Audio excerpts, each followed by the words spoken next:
I'm Charlotte McLeod with the Investing News Network, and here today with me is Brent Cook, economic geologist and partner at Exploration Insights. Thank you so much for being here. Glad to see you again. Nice to see you as well, and we're catching up from our last conversation back in October when you told me you had your shopping list ready, but you weren't quite ready to buy yet. So first question for you is, have you been able to pull the trigger yet? Yeah, that was back in New Orleans, right? It was. Yeah, that was actually just when I started buying things. I think the market was low.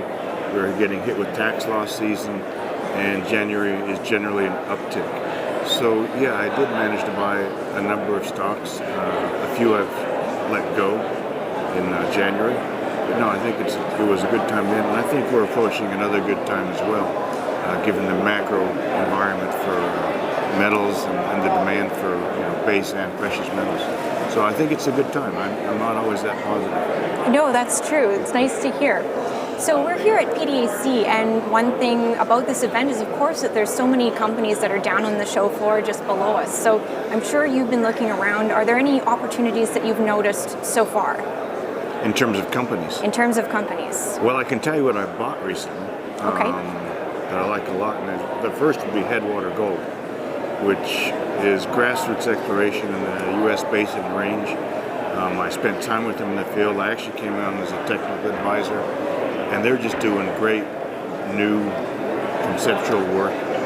And they've got a partner with Newcrest on a number of their projects that, in effect, Newcrest spends $145 million to earn 75% if they're successful along the way.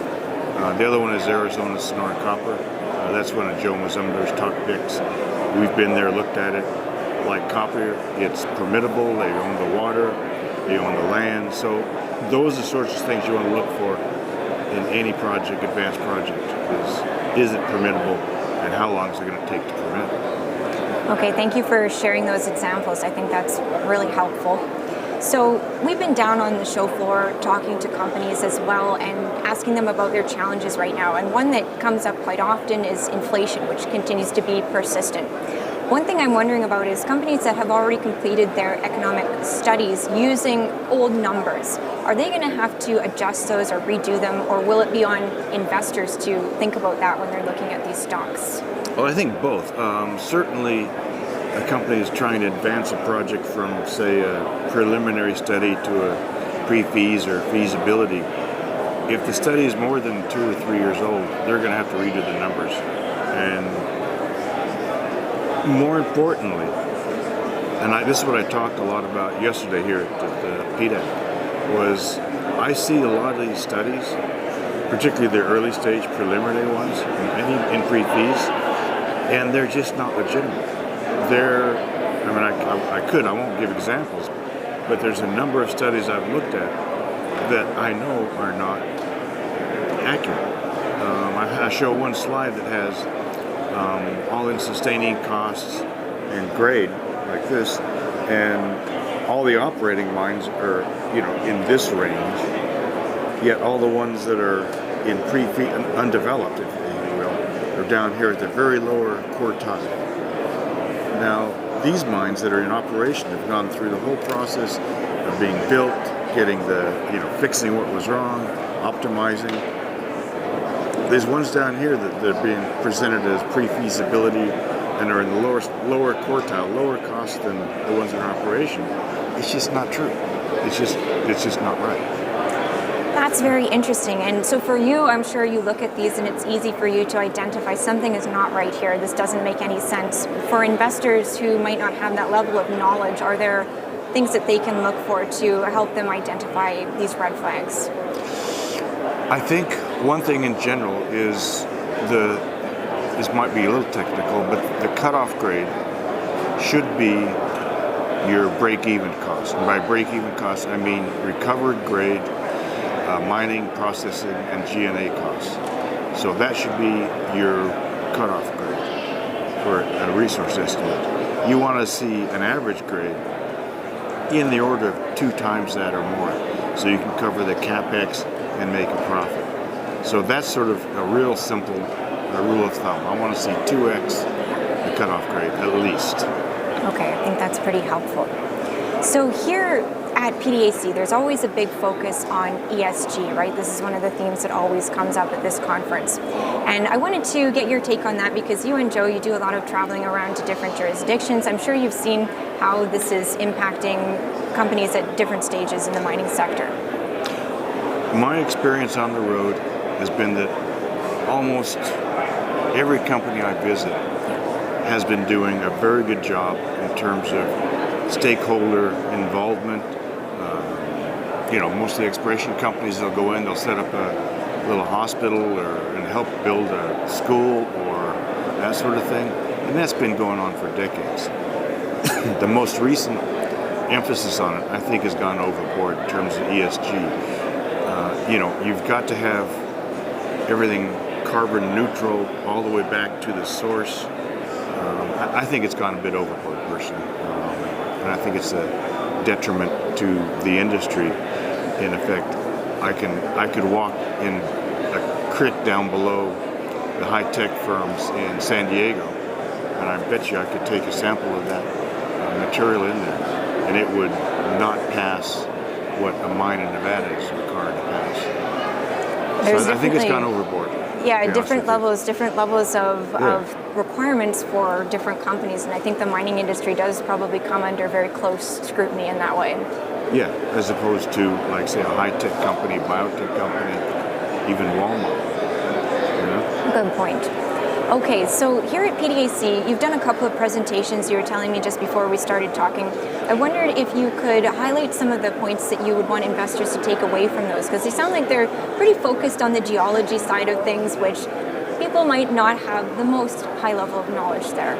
That's what I've started doing. Instead of talking about big picture stuff, let's talk about the rocks and what's the really nitty-gritty. going on. Yeah, okay, so refractory ore bodies. Refractory meaning it's very, very difficult to get gold, for instance, out of the rock. If it's inside the crystal of a pyrite crystal, iron sulfide, you've got to get it out of there. The only way to get it out of there was heat. You've got to oxidize it, turn it to rust. That's a very expensive, high-energy process. If it's not within the crystal, but on the side of the crystal, it's easier to get the gold off of the outside of the crystal because you don't have to destroy the mineral. If Mother Nature, through weathering, has turned that pyrite crystal into rust, essentially, the gold's free. So there's 3 different types of gold deposits that require different processing techniques and costs. So a half a gram oxide deposit in Nevada might make a lot more money than a 20-gram double refractory deposit in Mexico. So that's one of the things I talked about here at this show. Okay, I think that's interesting because, I've seen with metals like battery metals like lithium and things like that, people are starting to worry about that processing side, and they know that it's something that they have to think about. Whereas in gold, I think that it often gets left behind. We just think about the simple, not really simple, but the mining process and forget those other elements. Yeah, exactly. And when you look at a drill result, you want to take into consideration another thing, how thick is that vein? If I drill a vein, call it, a third of a meter at 10 grams, but I'm going to mine that over 2 meters, that gives me 2.6 meters of waste at 0. So that 10-gram sample turns into 3 grams then, which is much different in terms of what gets mined and sent to the mill. So you've always got to look at these results in terms of what's actually mined and sent to the mill. Okay, and so that's really interesting. You've gone from doing that more macro view into getting into these smaller pieces that people should still know about and remember when they're looking at the mining stocks. Is there anything else you would pull out from your PDAC presentations that you want investors to know? No, that's about it. I think it. They're going to be certainly some are going to be published or videoed. You can get those through the website at explorationinsights.com. Keep an eye out for those. That'll be a great one to watch. So as we're finishing up here, you mentioned at the beginning of this conversation, it's going to be looking like it might be another good time to buy. So maybe just to finish up with your thoughts on where the resource sector in general is headed in 2023. I think the realization is going to come, hopefully this year, amongst the large investors and the general public and fund managers that this is a sector that has been underinvested in for a long time. We are needing more and more metal for the electrification of the earth, et cetera, like that. And the metals are going to become more expensive. And the companies that are mining them are going to start making a lot more money. And I think it's going to be a sector that's time to be getting into it. And we're just ahead of it. Okay, one last small question. So when we talk about all the metals moving in unison, some people refer to it as commodity supercycle. Would you apply that term, or do you think that's not? I don't know. It's a good sales gimmick, but I think it just looks positive. We need more. We are not going to be able to put enough mines in production to fill demand that's coming up over the next decade or two, which is positive for anyone that makes a discovery.